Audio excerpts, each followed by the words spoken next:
Oakland, California, December 1964, East Oakland. A residential street on a quiet Tuesday afternoon. The neighborhood is the kind that does not announce itself. Single-family homes with wood siding, small front yards with grass that needs cutting, trees lining the sidewalks whose roots have been slowly lifting the concrete for years, the patient geological work of living things asserting themselves through pavement, children's bicycles leaning against porch railings, a dog somewhere down the block that has been barking at something for 10 minutes and has not resolved the situation, the smell of someone's dinner starting, onions and oil, something warm and specific coming through a kitchen window. It is the middle of the afternoon and the street is mostly quiet. At the house with the white wood siding and the converted garage, something is happening that the neighbors have mostly gotten used to by now. Though in the beginning it was a subject of some curiosity. Sounds from the garage, the thud of impact against the heavy bag, footsteps on wood in patterns that are not random, too deliberate, too rhythmic to be random, the sound of bodies moving with purpose. Voices, occasionally. Instructions, occasionally. And then silence, and then the sounds again. Bruce Lee has been teaching out of this garage for 2 years. Inside, the space is exactly what it needs to be and nothing more. Wooden floor, worn smooth in the areas where people stand most often. The wood darker there from years of foot traffic and training sweat.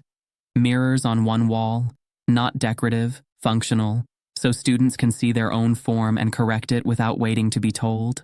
A heavy bag in the corner, hanging from a beam that Bruce reinforced himself, because the original beam moved too much when the bag was hit with real force. A Wing Chun wooden dummy, the Muk Yan Jong, a wooden training partner with arms and a leg that does not complain, does not tire, does not develop bad habits, positioned near the back wall.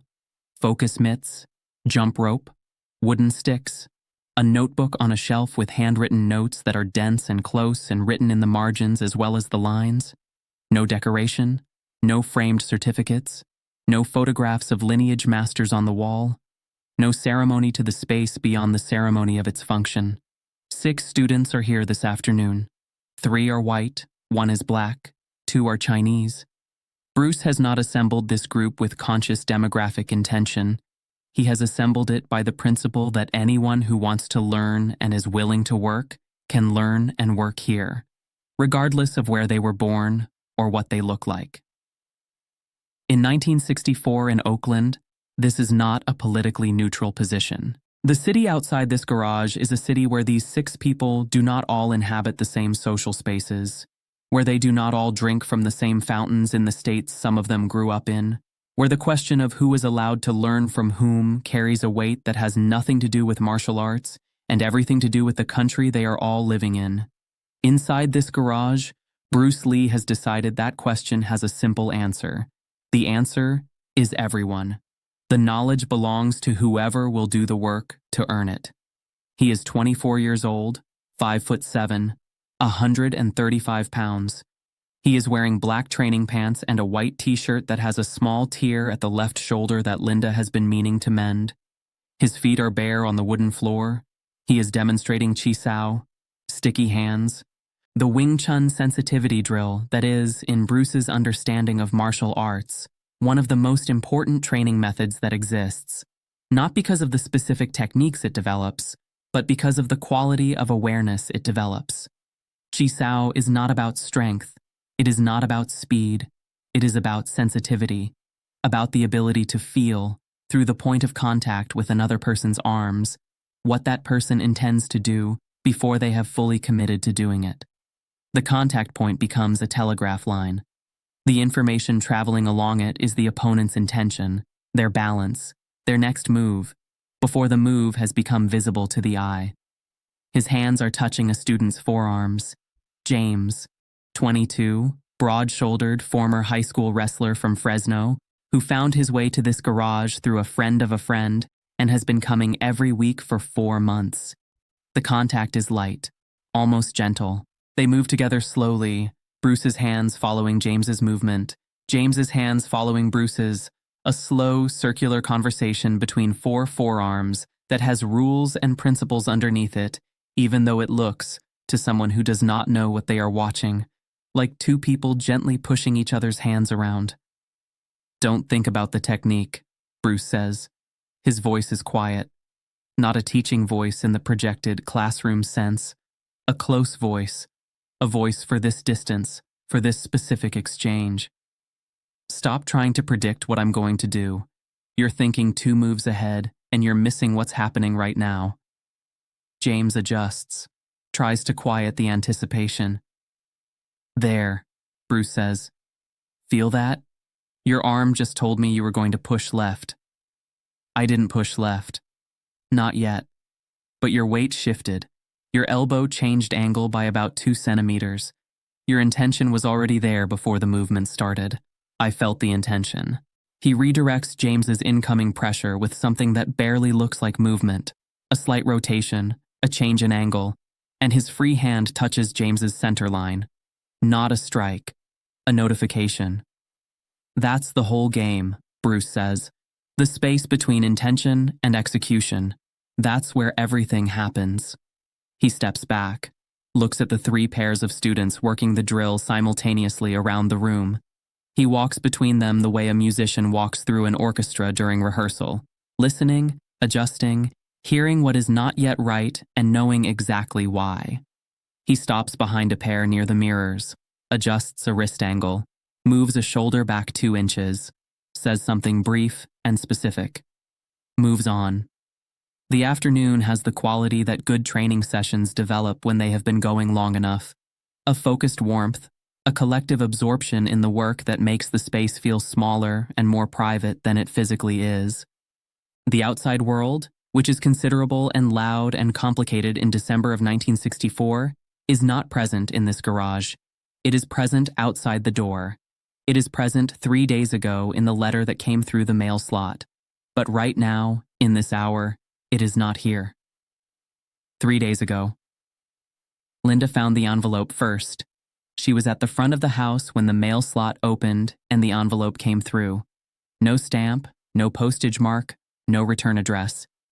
Just Bruce's name on the outside in handwriting that was careful in the way that handwriting is careful when someone wants to make sure the letters are legible, but is not naturally a careful writer. She put it on the kitchen table. Bruce came in from the garage after training, still in his workout clothes, poured water from the tap and drank it standing at the sink the way he always did, and then sat at the kitchen table and saw the envelope. He picked it up, felt the weight of it, opened it. The letter inside was 2 pages, handwritten. From a group that called themselves the Qingwu Athletic Association, a traditional Chinese martial arts organization with chapters in San Francisco's Chinatown and roots that went back decades, back to the mainland, back to a time when martial arts lineages and their preservation were matters of cultural survival and not merely personal preference. The letter was polite in the formal, distant way that makes politeness feel like its opposite. It expressed concern. It noted that Bruce Lee had been operating a martial arts school in Oakland for 2 years. It acknowledged his skill. It then raised the matter, carefully, with the indirection of people who have something direct to say and have decided not to say it directly, of his student selection. He was teaching non-Chinese students. The letter did not use the word forbidden. It used phrases like traditionally inappropriate and contrary to established practice and potentially damaging to the integrity of these arts. It noted that the knowledge he was transmitting had been developed within the Chinese community, preserved by the Chinese community through difficult historical circumstances, and that there was a reasonable argument, carefully phrased, hedged, but present, that this knowledge should remain within that community. It closed by requesting a meeting. It was signed by 3 names Bruce did not recognize, and one he did. He read it twice, put it down on the kitchen table, looked at it for a moment. Then he picked it up and read it a 3rd time, not because he had missed anything the first 2 times, but because he wanted to be certain he understood exactly what was being asked of him before he decided what he thought about it. Linda, who had been watching from the kitchen doorway, asked him what it was. He told her. She asked what he was going to do. He thought for a moment. I'm going to teach class tomorrow, he said. She waited. And the day after. Now it is 3 days later, and he is walking between his students in the converted garage, and the letter is on the kitchen table under a coffee cup that Linda put there this morning. And the question the letter raised is not resolved. It cannot be resolved by ignoring it, but it is also not a question that changes what happens in this room this afternoon. He stops the class, not because something is wrong. He stops it in the way he sometimes does when something has occurred to him that he wants to give them directly, before it becomes one of the ideas that lives in the background rather than the foreground. Sit down for a minute, he says. They sit. On the wooden floor, in a loose semicircle facing him, sweating, breathing, present. He stands in front of them and is quiet for a moment, not performing the quiet, just thinking. I want to ask you something, he says, and I want you to actually think about it rather than just giving me an answer. He looks at them, all 6 faces, 3 white, 1 black, 2 Chinese. Who does this knowledge belong to? Silence. James, from the back. What do you mean? Wing Chun was developed in southern China by Chinese people over centuries. The people who built it faced specific problems, specific threats, specific circumstances, and they developed a body of knowledge in response to those problems. That knowledge was passed down through lineages, master to student, each generation receiving what the previous generation preserved. He pauses. So, who does it belong to now? A student named David, one of the white students, a graduate student in engineering at Berkeley who trains here on Tuesday and Thursday afternoons, says, the people who developed it? They're dead, Bruce says. Not harshly, just factually. Their descendants? And if their descendants never train? If they inherit the lineage and put it on a shelf? Does the knowledge belong to a name on a family tree? Does it belong to an ethnicity? Does it belong to a piece of paper that says you received transmission from someone who received transmission from someone? He sits down on the floor with them, cross-legged, the teacher sitting at the same level as the students. I think knowledge belongs to whoever uses it honestly, he says. Whoever does the work to understand it deeply, to apply it correctly, to carry it forward without distorting it. I think that person earns the knowledge regardless of where they were born and what language their grandmother spoke. He looks at the Wing Chun wooden dummy in the corner. The alternative is that we protect the container so carefully that we forget what was inside it. We preserve the lineage and lose the art. We guard the name and lose the principle. He is quiet for a moment. I received a letter 3 days ago from people who disagree with me about this. He does not elaborate. He does not read them the letter. He does not perform outrage or dismissal. He states the fact of it the way you state weather. It is raining, there is a letter, these are the conditions. They want me to only teach Chinese students. The room is quiet. Marcus, the black student, 26, working 2 jobs, saving money, comes to class on whatever afternoons he can arrange, looks at Bruce directly and says nothing. His face says something, but his mouth does not. I am not going to do that, Bruce says simply. I want you to know that, not because I have no respect for where this art came from. I have enormous respect for where it came from, but respect for the source of something and hoarding of that something are not the same thing. I think the people who built Wing Chun built it to be used. I think the highest respect I can pay them is to use it well and teach it to people who will use it well. He looks around the semicircle.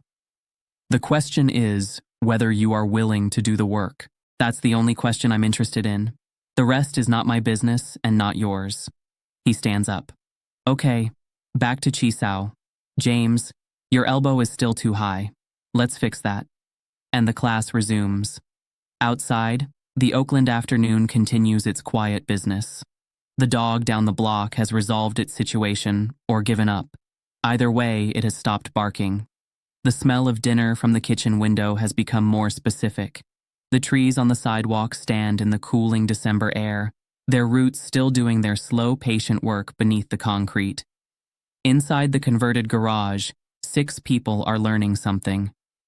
3 days ago, a letter came through the mail slot asking Bruce Lee to decide what knowledge is for, who it belongs to, and whether the walls built around it are protection or imprisonment.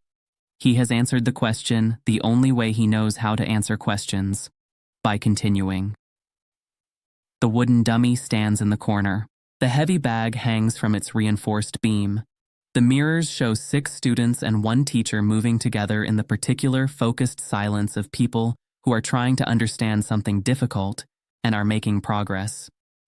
Outside the door, December 1964 waits with everything it contains. In here, for this hour, there is only the work. And the work, as it always is when it is done honestly, is enough.